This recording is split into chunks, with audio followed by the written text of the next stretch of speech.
ஓசூரில் மத்திய அரசின் புதிய குற்றவியல் சட்டங்களுக்கு எதிர்ப்பு தெரிவித்து வழக்கறிஞர்கள் ஆர்ப்பாட்டம். கிருஷ்ணகிரி மாவட்டம் ஓசூரில் அண்மையில் மத்திய அரசு கொண்டு வந்துள்ள 3 புதிய குற்றவியல் திருத்த சட்டங்களை ஜூலை மாதம் 1ஆம் தேதி முதல் அமல்படுத்த உள்ள இந்த நிலையில் அவற்றை திரும்பப் பெற மத்திய அரசை வலியுறுத்தியும் வழக்கறிஞர்களான உரிய பாதுகாப்பை வழங்கிட கோரியும் வழக்கறிஞர்கள் ஆர்ப்பாட்டத்தில் ஈடுபட்டனர்.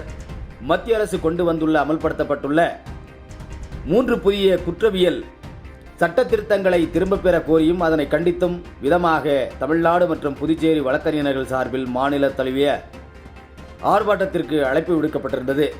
அதன்படி ஓசூர் வழக்கறிஞர்கள் சங்க தலைவர் ஆனந்த்குமார் மற்றும் வழக்கறிஞர்கள் ஒருங்கிணைப்பு குழு ஒருங்கிணைப்பாளர் சண்முகம் சார்பில் நீதிமன்ற வளாகத்தின் முன்பு இன்று வழக்கறிஞர்கள் ஆர்ப்பாட்டத்தில் ஈடுபட்டனர். அப்போது மத்திய அரசால் கொண்டு வரப்பட்டுள்ள புதிய குற்றவியல் சட்ட திருத்தங்களை உடனடியாக திரும்பப் பெற வேண்டும் என வழக்கறிஞர்களுக்கு உரிய பாதுகாப்பு வழங்க வேண்டும், அதற்கான சட்டத்தை இயற்ற வேண்டும் என்பன உள்ளிட்ட பல்வேறு கோரிக்கைகளை வலியுறுத்தி முழக்கங்களை எழுப்பியவாறு ஆர்ப்பாட்டத்தில் ஈடுபட்டனர். ஓசூர் செய்தியாளர் செல்வமுடன் ராமச்சந்திரன்.